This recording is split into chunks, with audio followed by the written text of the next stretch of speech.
Hello and welcome to the Tifo Football Podcast. I'm Joe Devine, and I'm joined in the studio now by John Mackenzie. Hello. And JJ Bull the Bullet. Yes. Also joining us from Deutschland, guten Tag, Herr Stafford-Bloor. Wie geht's du? Guten Tag, Herr Devine. Mir geht's es gut. Lovely Gates. So much to discuss today. Of course, there's the Euros. We'll be touching on that. Pogba returning to Juventus. I think we've talked about that before, but maybe we'll get JJ Bull's comments related to that. I can't wait for those. Matthias de Ligt. There's lots of transfer rumours related to him, so we will discuss a player until recently I was pretty convinced was staying at Juventus. Clement Lenglet has joined Tottenham on loan, so we can discuss that. And Harry Maguire, according to Ten Hag, will retain the captaincy, the small matter of. We will discuss that later too. Some things from Europe, including will Raphinha join Barcelona? Player power. Who doesn't love player power? Jack Wilshere retires. And other things. There we go. So we'll be discussing all of those on today's podcast and more. Probably not more, because that's quite a lot. But maybe and more. And if you like and more, you should visit The Athletic, because and more is everywhere on The Athletic. In fact, there's so much that I can't even read it all, which is an upsetting thing, John Mackenzie. It is, yes. There's always more to read on The Athletic. What do you like to read on The Athletic? I like to read Phil Hayes' stuff on The Athletic because, as you know, I'm a Leeds United fan. Yes. And I enjoy keeping up with the Joneses on The Athletic and the Leeds Joneses in particular. Sure. They announced a new tactics writer. They announced two new tactics writers, I think, didn't they? One of them they announced yesterday is Ahmed Waleed. I don't know Ahmed. Have you read his stuff before? I have. I'm a good pal of Ahmed. Oh, are you? I think it's a very good hire. I'm excited. Right. And who was the other one? Liam Tarm. Oh, Liam Tarm. That's right. Yes. Have you read his work? I have. Another good pal of mine. So, yeah. Oh. A couple of good hires. Is everyone your friend? Yes. Is there a coup? What's happening? Sounds like there's a Mackenzie coup. I'm tearing it down from the inside. Fine. Well, I think one of my favourite things about The Athletic is the tactics writing. So it's nice that there's additional tactics writing, JJ Bull. And that means there's even more things that you can't read. Yes. Theathletic.com/Tifo. Theathletic.com/Tifo. Eat to your heart's desire in the cafe of football journalism. Okay, I will leave you now in the warm hands and the cool embrace of the Euros. Okay, the Euros have been on since last Wednesday. JJ Bull, you watched the game on Sunday night that you were excitedly texting me about. I believe that was Sweden-Netherlands, is that right? Yeah, that was a good game. That's the best game I've seen. Well, actually, no, France last night was quite good. France last night, yeah. People saying France have been the best so far of the first round of games. Oh, yeah, by miles. I thought England I didn't think they were very good. That game was quite boring against Austria on Wednesday. Yeah, it was really boring. I think England weren't great. A couple of players did all right. The two centre-backs played quite well. They just looked a bit panicked, probably nervous because they're at home and they're trying to set the standards. Sure. And it seemed a bit slow. It was really slow and boring, actually. Spain did all right. Germany were quite good. Well, what was it about Sweden and Netherlands that you enjoyed so much? Standard was really high. Right. Good quality. Football. Quite competitive. They're two of the better teams as well, Sweden and Netherlands. So two of the favourites, yeah. Yeah. And then you held people like Miedema wasn't playing her normal kind of role. She had to keep coming deep to try and... Apparently that is a normal role now, John Mackenzie. Since she's joined Arsenal, she has been playing deeper, and it's valuable when it comes to the national team squad. Yeah, I believe so. She's quoted as saying she sees herself as a 10. And has been playing that way for Arsenal more recently. Right. But yeah, it was a great game from her. I think a lot of the pundits were saying she sort of took the game by the scruff of its neck because I think Sweden are maybe the best tactical team. The Euros, they have a lot of depth, they have a lot of flexibility, and they just looked great in terms of the build-up that they were doing. You're a big Sweden fan. Am I? I don't know, are you? You sound I'm a like big tactics fan, so... You just, whoever does the best tactics. Yeah, I feel a little bit, drawn towards those. And then, I suppose with the Netherlands, then they have a couple of players who are just sort of quite exciting, who can make those differences. Obviously, in international football, that makes a bit more of a difference, doesn't it, when you have a couple of players who you can sort of rely on. I know that they were talking in some of the women's journalists were talking about how, I think it's Jonas Eidvall, who's the Arsenal manager at the moment, and he was saying, interesting how a lot of players are being played out of their optimal positions in this tournament. And again, I think that's just because in international play, I think if you can get your your better players into more attacking positions, sometimes it can benefit you. So I think that's something that's kind of interesting to keep an eye out for as well. Have you seen the usual sort of tactical shifts during tournament football? Everything's a bit more reactive. Maybe teams are a little bit more defensive. The thing that I've been really impressed by actually is the pressing side of the game. And I think this is the first women's tournament that I've watched and really enjoyed seeing what the managers are doing off ball. It may be simply the case that I am better at watching pressing now, so I wouldn't read too much into that as a sort of phenomenon. But yeah, lots of different approaches that are kind of showing that managers of international teams now have the ability to actually get their teams doing stuff off ball within a relatively small space of time. Well, actually, just to interrupt you there, forgive me, I can't remember who it was, that someone replied to our podcast on Twitter last week saying and making the point that women players actually spend a lot more time with their international teams than men's players tend it's Tim to do. Stillman, Joe. Was it Tim Stillman who said that? Yeah. Which was a really interesting point. I did not know that before, Seb. And I guess that, to further to what John is saying, presumably the more time you have with the team, the more likely you are to be able to conquer more complex tactical setups. I guess so. The more cohesive you are, the greater your chemistry with your teammates. It makes sense, doesn't it? I think I've noticed that too. Like I think we said last week, it's a little bit easier for someone like me who isn't particularly tactics focused even, to appreciate that quality in women's football, because it is a little bit slower, and it's also without like a lot of the noise and the nonsense and the kind of the individualism that goes with men's football, and all the kind of the storylines that you try not to, but you end up focusing in on, and they kind of draw your attention away from everything else in a kind of big macro sense. Yeah. What's been your favourite game so far?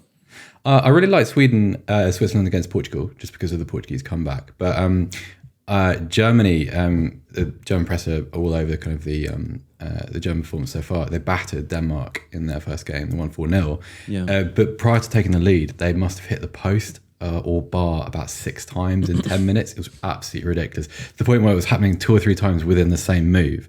But they look really, really impressive. They look very, very powerful, and their forwards are playing really nice football at the top of the pitch too. So I enjoyed that. I quite enjoyed England. I know what JJ's saying. I think he's probably right about the nervousness, but I think all things considered, like it was a really nice occasion, because you got to see these players playing in one of the theatres of English football, but in a great, I don't know, I think it's probably true about all the games so far. It's played in a really nice atmosphere, like in a really optimistic, enthusiastic environment, which I know it's a little bit of a cliche to bring that up, but sometimes as an antidote to kind of the overwhelming negativity of men's football, all the complaining and the grumbling and why isn't this happening with my team, and we haven't won in like 1.5 games and so forth, so I'm going to sulk about it. It feels a little bit refreshing. I suppose that's also partly because it's happening at this time of year, sort of between the men's seasons, in like classic international tournament territory. But I've really enjoyed that. Yeah, no, that's been nice for sure. JJ, it's worth pointing out that England are playing Norway tonight, and our podcast isn't released until tomorrow, so we can't talk about that, obviously. But Norway, big team. That's a tough game. It's the toughest game for England in the group. How do you rate their chances? And I'd love to hear an accurate prediction that won't be edited in tomorrow morning. That will be, what do you think? Don't know enough about Norway. I know they have very good individual players, and Anna Hegerberg, it's her name, isn't it? She was Player of the Year a couple of years ago, something like that.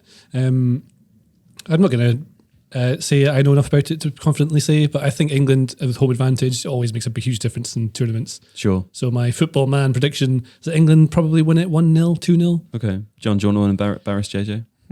Well, Norway play in a 4-4-2, and they play with Ada Hegerberg up front. Can we just have the camera on JJ's face while John's talking? I called her Anna Hegerberg as well there. So. I was trying to paint over that. I got the name wrong. Sure. I know who she is though. Yeah. But they have Caroline Graham-Hansen as well, who plays for Barcelona, who usually plays in a wide area, and she's one of those players I think that Jonas Eidval pointed out as playing in a not as optimal position, because she's playing just behind Hegerberg. So very much the central attacking threat from those two players that is going to be the one to watch out for. Okay. I also don't know enough to be able to make an accurate prediction, Sure. but well, by I the think time it's people going are to be a listening, tough game for England. John, was it Norway who beat Northern Ireland in the first game? That's Yeah, right. they look really good. They look very, very useful. Terrific. Yeah. Well, JJ Bull, raise your game. Let's discuss Paul Pogba to Juventus now. But I mean, this has been something, long trailed, I suppose. And we talked about it a little bit while you were away, JJ, but I figured it'd be interesting to hear your thoughts on it because he's been officially announced now, having returned, 6 years after he came back to Manchester United from Juventus. It also seems like Juve are potentially setting up to play in a 4-3-3, so he might be in his favoured position. And they've done some other interesting transfer activity this summer. Is it Angel Di Maria who's gone to Juve as well? So it's a fairly interesting time to be at Juventus. What are your thoughts about this? Fine. Yeah. Okay. what do you want me to say about Pogba? We know all about Pogba. Sure. He's a good player. What do we know about him? Good lad, tall. Can dribble and pass. He can do those things, yeah. Was best, as everyone knows, in a 3 at Juventus when he had players like Mackenzie and Pirlo with him, or whoever else was there with him at the time. Yeah. It seems like he Vidal. goes somewhere. Vidal, yes. He knows Turin because he used to live there and will have happy memories. Serie A is not quite as, well, it's a competitive league, but it's not the same as the Premier League. He might just be better suited to playing in not the Premier League, which is very, very quick end to end. Might have more time to do his lovely creative things that he's very good at. Not if Milan have anything to say about it, but sure, all the other teams, yeah. But then he also gets to, where did Juventus finish last season? Was it 4th in the end? Fourth, yeah. Yeah. So they'll be in Champions League, right? So he gets to play Champions League football. Sure. Doesn't have to worry about the absolute nonsense at United. So he's escaped from that. He can probably have a bit of a happier life. Not getting absolutely done in the papers every 2 weeks or so. Just good for everyone. And on the really. TV as well at the same time every weekend. You can make more documentaries. Sure.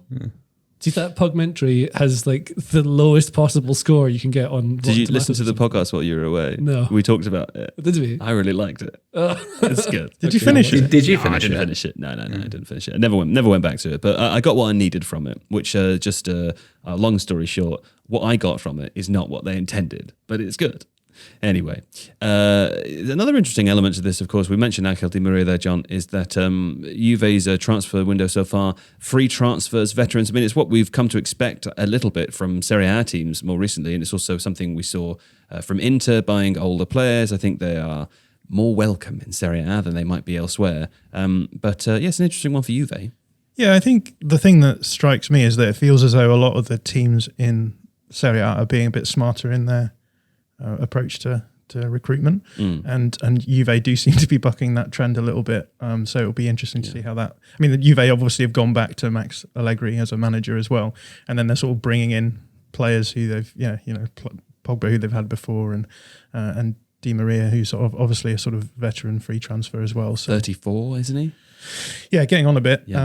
And I suppose the big question is going to be, like, what impact is that going to have on them? Because 4th place isn't good enough for a team like Juventus. So will we see another poor season from them, relatively speaking? Although, having said that, I guess over the course of the last season, I think that Juve actually played quite well in the second half of the season. And if they'd have kept that form up for most of the season, they may well have had enough to win. They were within reaching distance with about 10 games to go. Like, it was possible still for them to win the title, wasn't it? It's just Milan and Inter didn't. They had a let really up. poor start to the season, and that sort of hamstrung on them. And then they had a really long stretch of unbeaten games, I think. So I guess they're just sort of hoping that will continue and that they'll be on a better points per game record than the other teams over the course of a season with Allegri there from the start. Yeah. Okay. Let's all look forward to seeing that. Matthijs de Ligt, Seb, again, player staying with Juventus. It sounds like all the rumours suggest that he might actually be leaving. I hadn't really read anything about that before this week. But will you fill us in on the current situation, or what do we understand it to be? Okay, so current situation as of Monday when we're recording is that Hasan Salihamidzic, who's Bayern Munich sporting director, is meeting with Juventus today. Matthijs de Ligt very much wants to go to Bayern Munich. I think if I've read the various bits and pieces right, de Ligt's wages are a little bit problematic for Juventus. They could probably do with getting out from underneath those. He would step into obviously like a powerhouse side right at the top of their domestic league, probably going to win another Bundesliga title and be a Champions League contender immediately. Whereas it feels like we've talked about this, like the kind of the recruiting and the kind of adding of experience. It feels like Juventus aren't really transitioning. They're just in a kind of between time stage, which is a fancy way of saying transition maybe. Yeah. But it feels like Bayern Munich are closer. And I actually really like Ligt to Bayern. I think that actually, ever since that great Ajax team that reached the semi-finals of the Champions League got broken up, I've had a few doubts about some of the component parts within it, because everybody was so sold on all of them and so wholeheartedly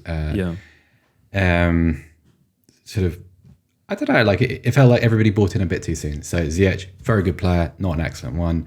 Donny van de Beek, very good player, not quite an excellent one. Frenkie de Jong, probably an excellent, outstanding player, but just hasn't quite shown it yet. Just hasn't been in the right system.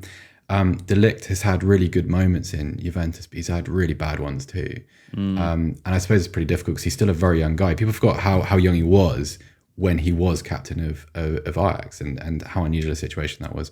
And so to go to Juventus on that kind of money with that kind of wage, and if you think about who you're succeeding in that Juventus backline, that's a tough act to follow, or series of acts. So maybe a change of scenery would be good. I think Chelsea also, Joe, just to cover our bases. Can we stay on Bayern just for a second before we come to Chelsea? Because I just wanted to ask, we have Dayo Upamecano and Lucas Hernandez in the current sort of centre-back pairing. Is De Ligt going to come in and replace, presumably, Hernandez? Probably not Hernandez. There's a little bit of chatter about Upamecano leaving. That seems unlikely because he's a Nagelsmann favourite from RB Leipzig. And it's a very recent acquisition, cost them a lot of money last summer. Well, not so much, because he had a release clause in his contract, so he went for less than 40 million euros to Bayern Munich. Upamecano, I still think they bought the wrong player. I think I preferred Konate, and that's not hindsight. I think if you go back to the podcast, I think we talked about this at the time. I think Konate would have been a better fit for Bayern Munich. Upamecano is still a really good player. Just he's had a bit of difficulty in transition, as in transition to the clubs, not in the game state. Right. Because it's not easy. Like going to play for Bayern Munich is like in Germany. It's hard because it's not like going to play for Manchester United, where your media focus is split between United and Liverpool and Chelsea and Arsenal, etc. Like the focus on Bayern Munich is total in Germany. Like on the TV, in the press, it's like at times no other team exists. And that's tough. I don't know whether that's complicit in his season, which was quite disappointing. But he would certainly be the kind of the most vulnerable of the Bayern centre backs that's still there, because Nicolas Soulé is already gone. Everyone knew that was going to happen. I don't think Upamecano will leave. I think he might lose his place, but we'll see. But he's probably the one. I think Hernandez probably a little bit safer because of his left-footedness, I would say. If you're building the squad as well, though, you want to have like one player and a backup for every single position. So if you suddenly have Upamecano, Hernandez, Kouassi would be the backup just now, maybe? Yeah, probably. I mean, Stanisic, not much about him. But then you've got Pavard is still there as well, which is he might go, but then he covers the right side as well. Like he can play everything. So it's difficult. But then I suppose if you're Bayern, you don't want to be giving too much away just because you had a bad year. You've brought in a lot of players who are sort of an age profile where Mazraoui, is ready to go, but I'd say someone like Gravenberch, I mean, great player potentially, but maybe a year or two away. You're probably still going to lose Lewandowski. Gnabry's future is uncertain because of his contractual situation. So you don't know what you're taking away. I don't think I'd be in a rush to just chuck out centre halves who sort of have a lot of Bundesliga experience. Fascinating. Well, let's just do Chelsea quickly, Seb, because they need all kinds of defenders, don't they? Yeah, so we've got, so this is released on Tuesday. We have Chelsea Sensible Transfers coming out on Wednesday, so tomorrow in listener time. What great timing. Yeah, perfect. And unless De Ligt signs before that's released, in which case, what bad timing. Yeah, bad timing. But I don't think it will happen. I think Chelsea just sort of mentioned in dispatches at this point, like with Sam and Hamzic meeting Juventus on Monday, I think it's clear that they're very much in the box seat to complete the transfer if it's there to be done. But Chelsea have just been mentioned just because very good centre half is seemingly available. Therefore, big, rich English club probably with big defensive needs should be interested. Bid. Yes. Exactly. Yeah. Okay, fine. I will have done this organisation host work poorly, Seb, because I must stay with you to ask you about Clement Longley. Let's just pretend these other two people don't exist for a second. Hey, let's take one of our breaks. Yeah, let's take a break. Okay, but when we come back from the break, we still have to ask you about Clement Longley. Yeah, but it's a little bit somebody else. We just delayed it. Good. Yeah. Okay. Now go ahead. Yeah, a player that comes with caveats. It's a year loan. Clement Longley, to me, good player, damaged, hasn't had a very good time at Barcelona. His stock is not where it was when he left Sevilla. Such is life. He's been a Barcelona player at a pretty difficult time, and he's suffered as a result of it. So needs to be rehabilitated. But at the same time, you would say that about all of the centre halves that Antonio Conte inherited, with the exception of Romero at Spurs, who was just not really available because of international duties and whatnot. Lenglet even kind of fits the positional need, like left-sided centre-back, really good passing player, will suit the system, can play in the advanced areas that I think we saw Ben Davies crop up in towards the end of last season. So you're getting someone that can be reclaimed. He's someone that can be rejuvenated, but might take a little bit of time. Forgive me, I'm uncertain about any clauses in his contract as to whether that can become permanent, or that's probably a question for a David Ornstein or a Jack Pitt-Brook. But yeah, it's good. It's depth. I don't think he's necessarily an automatic starter. He's certainly not the kind of player that Spurs were aimed at before the summer began. He's not like he's not a Bastoni or Gvardiol or a Badiashile. He's not that kind of player, and he also can't cover the middle centre back position too, or at least I wouldn't feel very comfortable in seeing him do so. So it's a depth signing. It's not a game changer. It's another useful one. Champions League experience.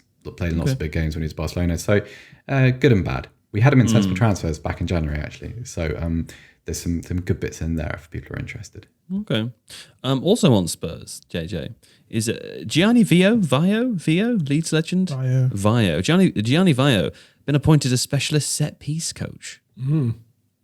Well, that's good. Did you not write this one in? No. Your cursor just came up immediately after it. I thought you were indicating to me that... Oh, no, I Googled who that is. Oh, I thought you were indicating to me to come to you with that. No, but on this note, there was... I can't remember who it was. I watched something. They were talking about the importance of set pieces, or how you compose your training. Like obviously, when you build your training sessions, you work out what you want to work on that week, or towards a longer term goal, or whatever. So if set pieces make up, I think like a third of all goals or something like that, are scored set pieces. Gianni Vio wrote a book called The Extra 30%, which is how much he thinks set pieces can add to a team's goal tally. I don't remember the number, so this is a bad anecdote as usual. But like, there's a huge amount of goals are scored in all leagues across the world from set pieces. But if you only do one set piece session a week, say you have, 12 sessions a week. If a third of your goals are coming from them, then you should have 30 training sessions for attacking set pieces and a third for defending them. I agree. I wonder how many people do that. I wonder what... I don't know. I bet there are some people that do that. I bet Sam Allardyce did that. Yeah, I bet he did, yeah. Did some smart things. Well, in Liverpool got the throw-in coach. So many throw-ins. Yeah. It's a good idea. There's that person. Yeah. Yeah. What's the deal with this Leeds legend then, John? I was just going to say on what JJ was just talking about in terms of how you structure your set piece training systems. I listened to a really interesting podcast last week from, I think it's called Modern Football Coach podcast, but they had a guy called Andy Parslow, who is the Swansea City set piece coach. He was really interesting. It's a really interesting podcast, well worth hunting out. But he was talking about how they try and a lot of coaches will just sort of throw set piece training in just the day before the game, and they'll just run through some of their routines on that day. Whereas Andy Parslow was saying that he likes to work his set piece training in across the week, so that you're adding like a little bit of an extra layer in each time. And so by the time you get to the weekend and you're going into a game, you've had a much more exposure to what the actual routines are going to look like. Very interesting. By the way, that podcast is called the Modern Soccer Coach Podcast. Okay. And that is coaching set pieces at pro level. Andy Parslow interview. What's the sort of the mental benefit of doing that, John? Kind of periodizing set piece practice. Did the podcast touch on it? I think that his take was more that if you're doing it just in one session, you're throwing a huge amount of information at them. I see. Okay. And so what he likes to do is he sort of gives them the theoretical stuff early on, and then they'll run the routes for that as they're going, and then they'll add a player in and say, right, we've now got a defender. This is the defender that you have to get around on this side. And so you're slowly building up so that they, I guess, understand why they're doing what they're doing as things go, and you're not just dumping the whole amount on them at any one point. But yeah, really fascinating hearing how coaches build up their set piece routines. So I think a lot of them will only have sort of like 3 routines that they'll use, and then they'll allow their players a certain amount of freedom to do stuff elsewhere. And I guess Andy Parslow was talking a lot about principles of play. So you teach them the ideas, and then you allow them to then enact those ideas in set pieces as you do them, rather than being like, in this set piece you're going to do this, in this set piece you're going to do that. All of them will have the principles in their head, so that they'll know, actually, if the ball is coming this way, then I run this route, or I have to get behind this player or something like that. Yeah. I think one of the ways they do it is that earlier in the week he gets them to paint a fence or sweep the floor. Sure. And then later over the week, Then what happens? well, they become, the players realise later in the week when they're doing set piece training that sweeping the floor was actually, Yeah. because they're doing it with the cloth on their foot, It's smart. so they could hook the ball in better. But they didn't know it all along, and so they were naturally trained in it. Yeah. I don't know where these football coaches get their ideas from, but it really is creative stuff, isn't it? Yeah. Speaking of creative stuff, Harry Maguire has been kept as the captain of Manchester United. Now, I say that not as a criticism of Harry Maguire or of the choice. Purely, I include the word creative there. Well, the real reason is because it's a segue, and there's no reason at all. But the reason I'm making up here is because you sort of have to be creative in that scenario, because there's no answer that everyone is going to like. No. Also, the negative effects of replacing him as captain are just not worth. Colossal. Yeah, He'd have to huge. leave. You destroy his confidence completely. It would embarrass him to the point of humiliation. Where, I mean, the captaincy does not really matter, really. Does it, though? Well, Because it matters to the other players, right? I think is the level of respect you might expect to get as being the captain of Manchester United makes you a big figure. So I suppose that might help. But there'll be leaders within the dressing room and on the pitch who lead in different ways. There's different kinds of ways of leading.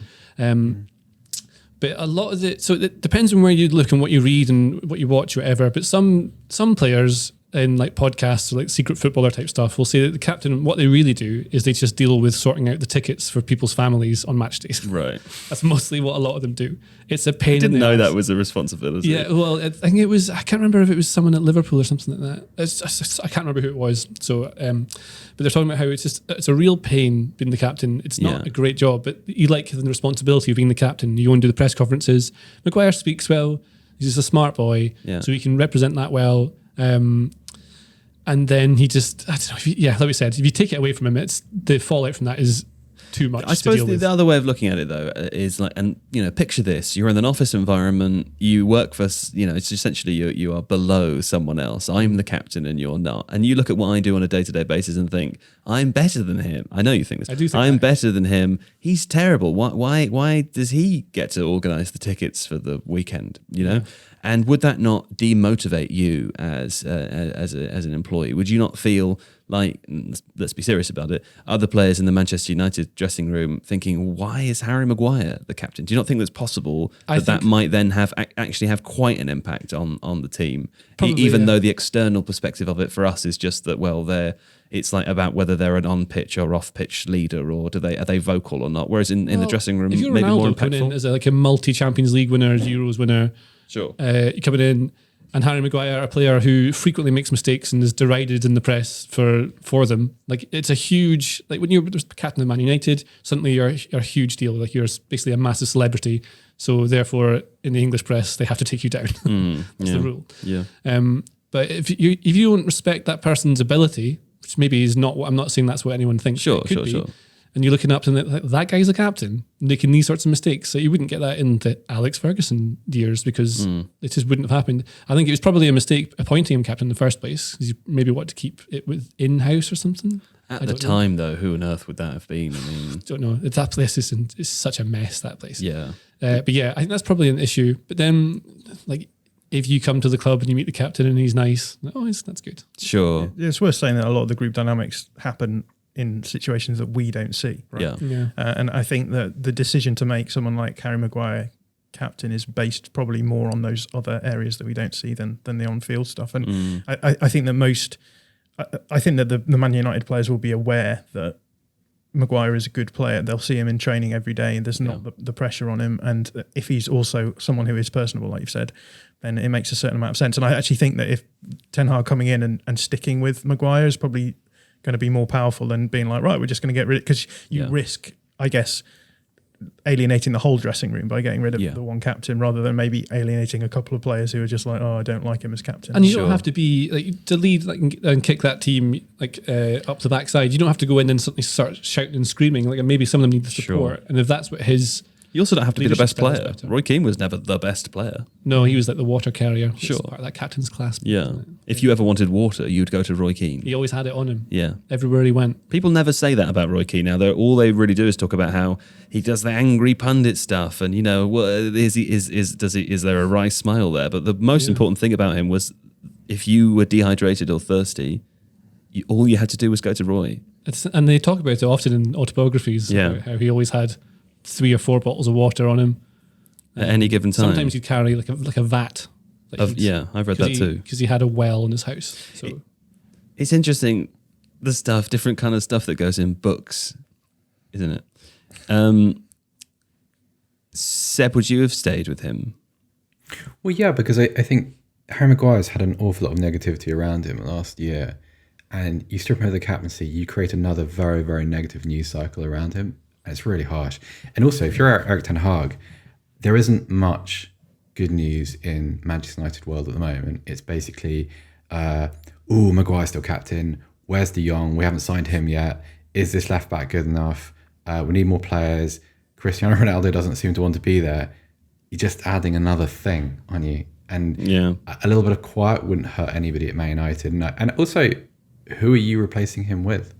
I think that's well, more important indeed. than anything else. But if you had an outstanding option, if you had today's version of Roy Keane or a Cantona or whatever, or a Schmeichel, then it kind of, some of that can sort of absorb the negativity of the decision itself. It's Bruno Fernandes, though, presumably, right? But is he like he's? I don't know. I mean, maybe I've got this wrong. Maybe I'm just a rival fan being dismissive. But he just seems like a very petulant. Very easily irritated player who sulks when things go badly. I wonder if his colleagues think that, though. I don't know. This is just we aren't party to kind of what Man United players. Well, actually, we are party to what a lot of Man United players think of each other, because leaking seems to have continued happily. Sure. But Fernandes, I don't know. He doesn't. In my sort of old nostalgic way of looking at captaincy and its importance. Like, you have the certain traits, and it's a sort of a stoic figure who's unbreakable and epitomizes sort of indomitable spirit and all that misty-eyed stuff. And All that Bruno guff, Fernandes, Bruno Fernandes just moans a lot. He's a very, very good player, but that's his on-pitch personality. Also, there was that business a couple of weeks ago where he was seen swearing at a fan, which probably didn't help, which the internet seemed to enjoy. If we bring it back to reference a video game, like always, when you select your captain on Football Manager, the attributes you need to get right are determination, leadership, and work rate. Teamwork, Not water carrying, is that not? No, that's not an option, I don't think. It's one of the hidden attributes. But if you, it doesn't tell you how many bottles of water any player has on them at any given time, unless you go under the hood. So if Maguire is, let's we say, like a nice lad and knows how to lead and get some people inspired to play and sort of do that. And also, if he sets the right standards in training, that could be the thing that you want. Someone who's got high standards, at least in training. He's going to play too. He's going to, I think part of this criteria is you need a guy that's going to be picked for 38 games of the season if he's available. There aren't actually that many Man United players who you could say that about. Outfield players. I don't really mind making a goalkeeper captain. I think De Gea would be fine. Uncontroversial. There's no doubts over his first team plays. But then really without sort of another proper centre-half signing, I don't think there are any for Maguire either. So he's going to play, which is a good thing. Listen, guys, just because a football manager is apparently the statistic we need to follow in these cases. What did you say they were? Determination is one of them. So for Harry Maguire, we have a determination of 17. For Bruno Fernandes, we have a determination of 19. For leadership, Harry Maguire has 17. Bruno Fernandes has 18. What's the other one you said? Water carrying. Work rate. Work rate. Bruno Fernandes has 18. Harry Maguire's work rate is 15. So according to Football Manager, Bruno Fernandes is better I'm amazed by in that. all of those areas. What are you looking at? I'm reading this on the fminside.net. I'm looking at the In my game, Maguire's got 12. Well, I think that presumably would have dropped over time as you've played your game. One season. Yeah, well, I mean, it's been a difficult year. Right? I don't have a game, but that surprises me because that's not what I associate with. Just make up your own numbers, Seb. What numbers are you 25. 25. Somebody, yeah, that's right. yeah. Okay. Well, speaking of 25, let's have another break. What a lovely break that was. 25. Roberto De Zerbi leaves Shakhtar Donetsk, Seb Stafford-Bloor. Mm-hmm. I don't know. Who put this in there? Put this in there. Can you guys start writing your name after the things you put in there so I know who to go to? Because this is the second time I've been embarrassed today. I John thought this Mackenzie. was interesting for two reasons. Obviously, one of them is the Ukraine angle. So he's only just joined Shakhtar Donetsk and he's leaving for obvious reasons. But Roberto De Zerbi is a coach who's pretty highly thought of amongst the tactics nerds. Yes. And so the idea that he could be coming back into one of the top 5 leagues of European football is quite exciting. Where was he beforehand? Remind me. In Italy? Sassuolo. Sassuolo, that's right. That was yes. a fun team to watch as well. That's Sassuolo team. Yes, De Zerbi Sassuolo. I believe Tifo have a video on out there that about that. Yeah. A number of videos, I think. Fine. Well, good to know. We will pay attention to the future career steps of Roberto De Zerbi. Very exciting. Something on the Raphinha saga, question mark. I know that was you, John, because That you're was a me, Leeds yeah. fan. Sorry. Very interesting. Now, the thing about Raphinha is that we know that Arsenal were linked with him throughout the whole summer. It then became apparent that Chelsea were going to try and swoop in and take that at the last minute. And all of a sudden, Barcelona came out of nowhere. Barcelona are a team that we appear to not understand how they continue to do this. And maybe that we actually left it off the schedule for last week to discuss the situation with. Oh, maybe we covered it. Did we cover it? The 20. They sold 10% of their. Week, I think. We did talk about it. But we talked about They sold 10% of their future income from television rights for 25 years, and this is perhaps one of the ways that they are, I imagine, going to finance a deal for Raphinha, because as David Ornstein tweeted yesterday, it appears that transfer is moving into the closing stages. Yeah, the reason I thought that we should talk about Raphinha today is because I do think that we're seeing just changes in the market. We talked already about how I think teams in the top 5 leagues are finding that they have to sell differently to the way that they did in the past. The Premier League is becoming sort of an aggregator of capital, so there's more money in the Premier League. So we've talked a lot about how the top 5 teams and the top 6 teams in the Premier League are going to have to start selling players to one another. So Raheem Sterling is someone that we've talked about as well on this podcast, moving from Manchester City to Chelsea. And I think with Raphinha, the interesting thing is that he's not been bothered about moving to Arsenal or Chelsea, according to the sources that I've seen.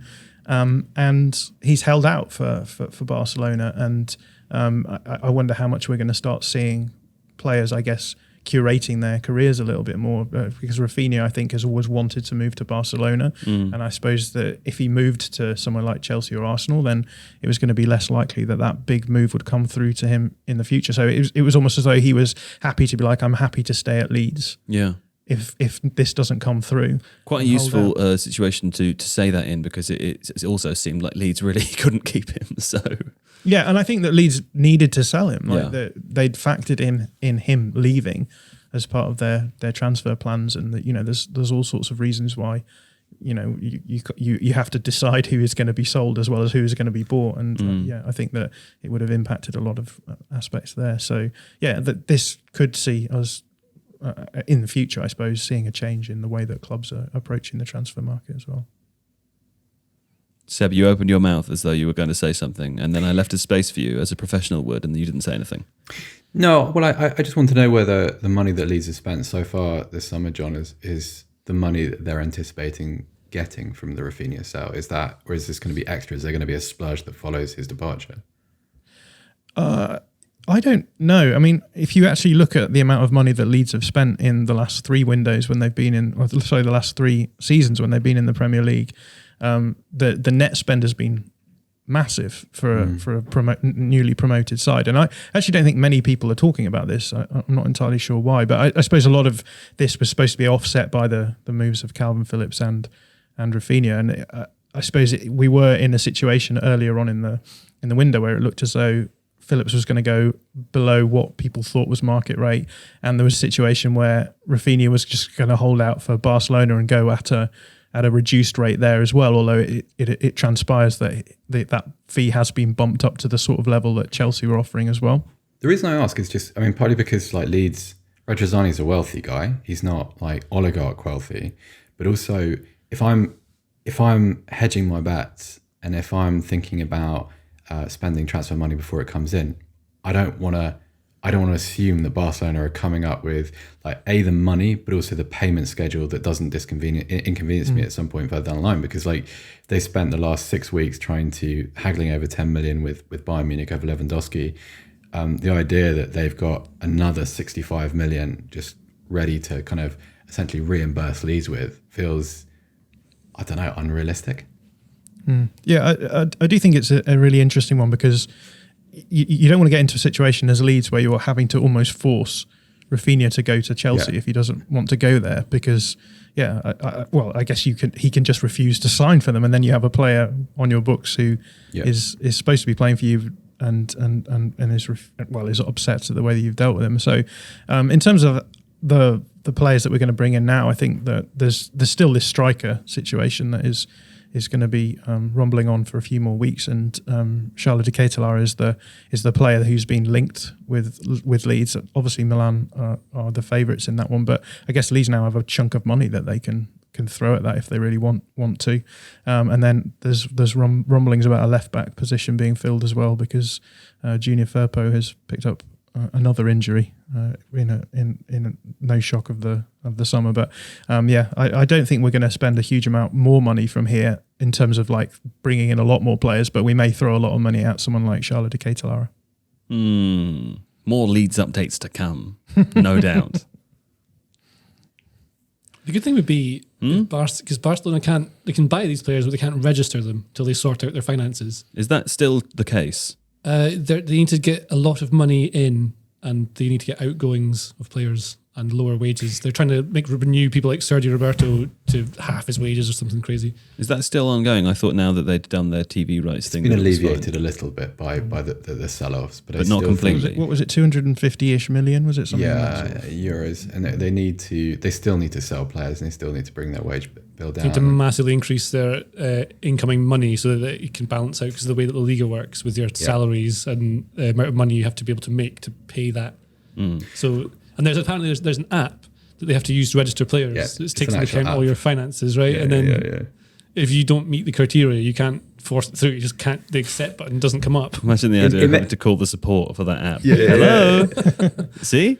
Yeah. I see the problem. It's a 400 million debt. Yes. Your problem here, I'm sorry, Mr. Barcelona, but you do have rather a number of years ahead to come back. Can I make the point about Barcelona saying, if they do buy Raphinha, great stuff, fine, whatever. Don't they have every player in the world? I'm very confused about how many forwards they have, because they bought Aubameyang. I'm not sure. I mean, Memphis Depay is Memphis Depay still there? Yeah. Although maybe going to leave. I don't know. Very much for sale. Yeah. There seems like there's an awful lot of players, and they're also trying to buy Lewandowski. It sounded like as well. Like where are they going to put all these people? They just signed a new contract with Dembele as well, right? In the same position. Is he not? He's not signed it, is he? I think he has. Has he not signed it? He has. Yeah. I don't think he has. I didn't know that. Well, who could a lot's say? happened when you've been away. Yeah, I've not paid attention to anything. But then Dembele is on huge money. So Who? Dembele. Oh, Dembele, right? Yeah. That's the Scottish pronunciation. Yeah. Yes. You said Dembele. I don't know anyone's name anymore. Scotland Dembele. They need better players, Barcelona, because they're not. They need fewer players, I think. Well, they need much fewer players. Yeah. But, They need less players, better ones. But yeah? isn't? Am I missing? So I agree with JJ entirely. They do need better players, but also they also need to spend less money. Yeah. And you just think maybe the need to spend less money conquers the need to have the shiny player just for this summer, maybe. Just because if lessons were learned and you wanted to put the club back on an even footing. They're never learning those, are they? This is the thing. It's like if and Joan Laporta has spoken about sort of the financial mismanagement of previous eras, and I get that he's entirely right to do that. But then if you follow that up by making other really poor decisions, not in the same way, I understand, but just settle. Like, be Well, competitive. on that note, Seb, develop we some talked assets. about this a little bit last week. I think the really interesting thing about Barcelona, Real Madrid, that there was, one or two other Spanish clubs have this model, the presidential model, where the socios all vote for the club members all vote for the president. You end up in this situation, which you do a little bit with representative democratic government elections, where an opposition will point out all the things that have been done wrong, and then when they arrive, they'll say all things about how they can get in, and they'll be in for 4 or 5 years. They'll try to do those things.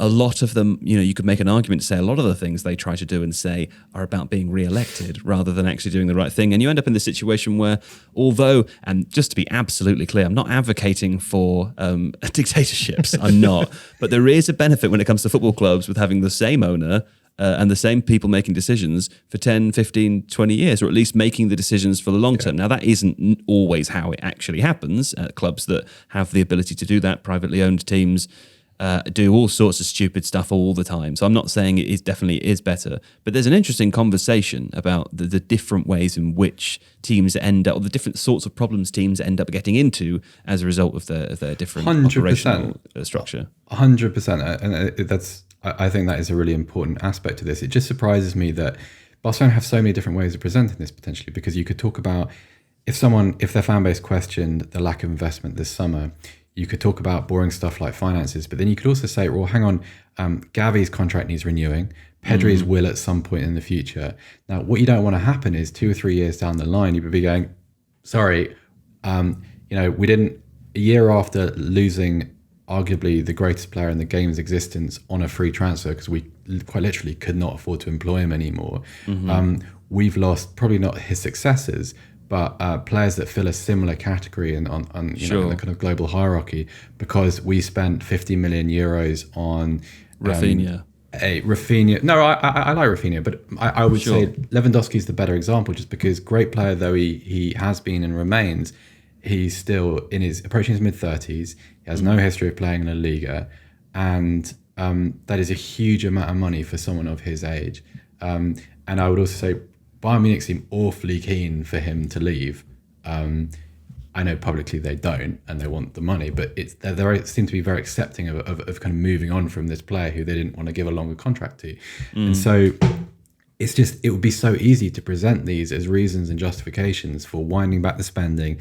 So right, we're going to get rid of Umtiti, and I think Pjanic is still on the wage bill at Barcelona, for instance. And you've got Ansu Fati there, and we've talked about Gavi and Pedri, and they're wonderful players, and you could still do quite a lot with this group. Dembele has re-signed. You don't need to go and do these just for the sake of waiving a signing at a fan base. You can make a more rational argument, which is not just about sustainability, but this is what we'll be able to do next summer and the summer after, and this guarantees 10 years of Gavi and Pedri instead of 2.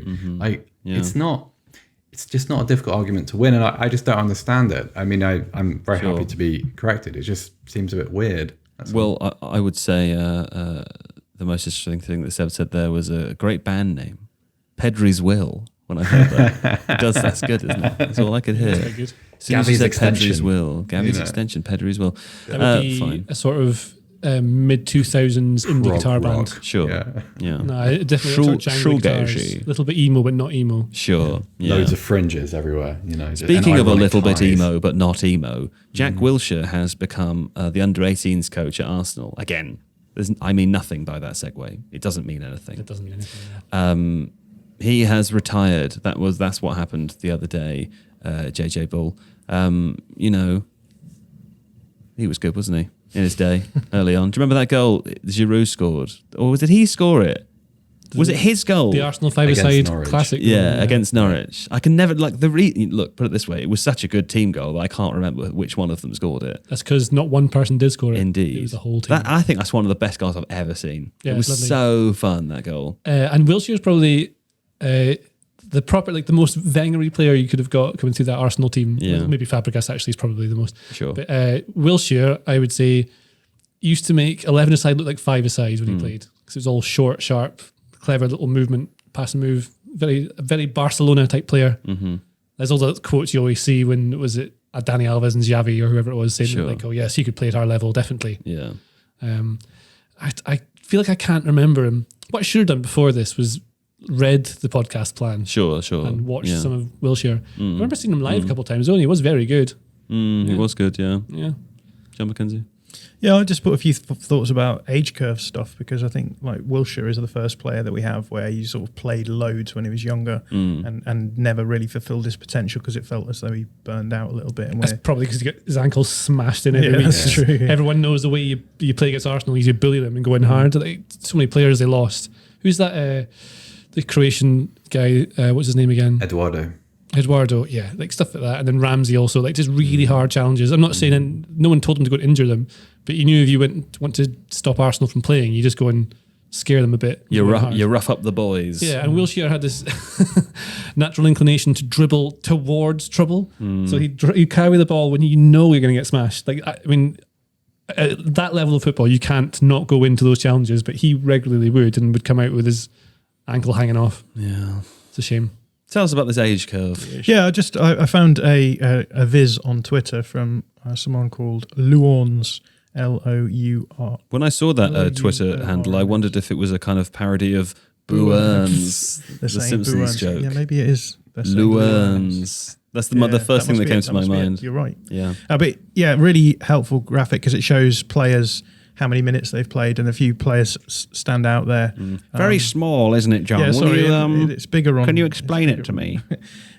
Can we put it in the video podcast so people can see it? Yeah, maybe. Don, can we put this graphic full screen when you do the... Yeah, Don's putting a thumbs up. So you should be looking at it now.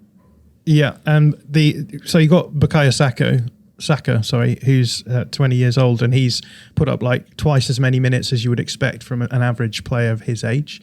So you already got someone like Bukayo Saka playing way above his minutes expected. Oh, I see him in the 20 range there. Yeah, that's right. Yeah, yes. And then you've got Yuri Tielemans, someone who we've talked a lot about on various channels recently. Again, a player who I think a lot of people just see as being slow and old and clumsy or whatever, but actually, again, he's played. I think I can't read exactly yet. Does that say 33? So he's played the same amount of minutes as a 25-year-old as you'd expect. Yeah. Your average 33-year-old to get as well, and then obviously Cristiano Ronaldo just lots and lots of minutes. Sure.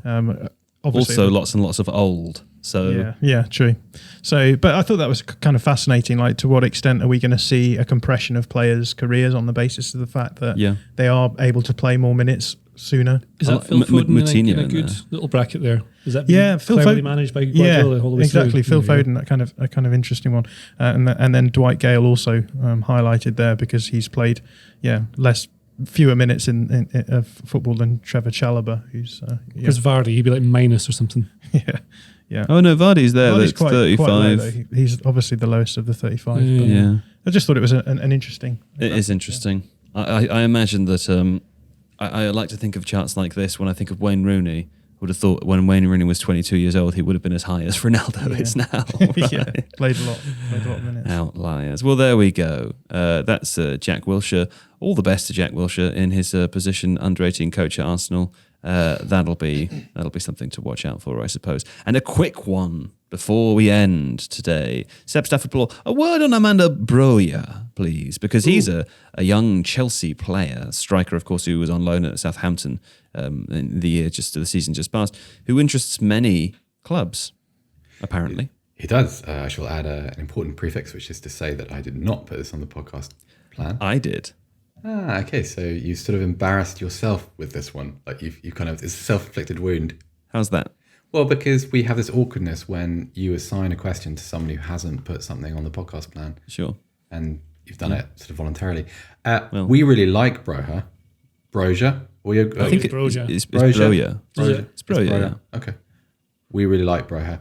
Why are you closing one eye at me? What? Where's He's from the Baltics, isn't he? Romanian? Hold on. I bet it's Broja. I bet it actually is. I've already looked it up in the past, but I'll look it up again just to be 100% certain. Albania, that's my... yes, Albania. How to pronounce Armando Broja in Albanian? Armando Broja.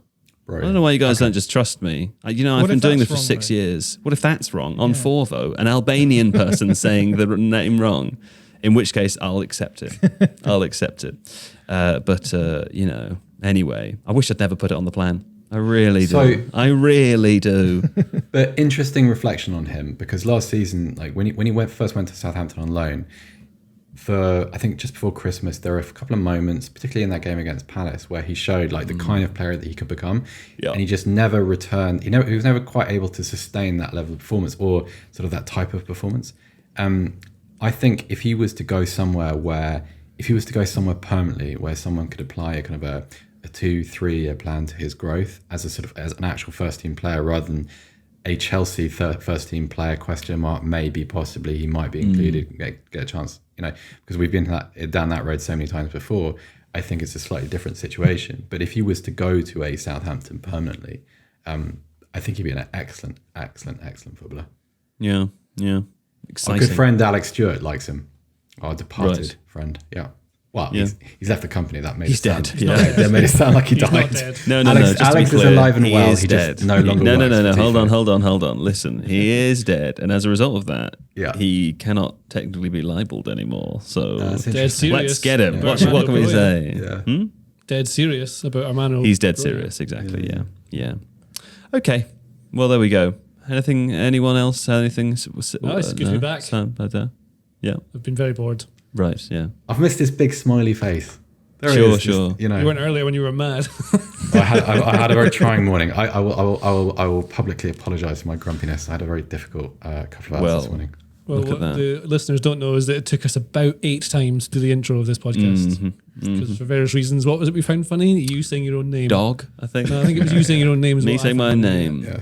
But then also Seb was a bit grumpy, and that was does funny, make it yeah. funnier. So Yeah, I have quite a hilarious grumpy face. And, Sure. But I must apologise, because that was a bad way to start our no need to apologise. I We enjoyed it. already disliked you beforehand. We'll continue to dislike you now. It's one of the reasons we've sent you to a different country. Yeah, no. So it's fine.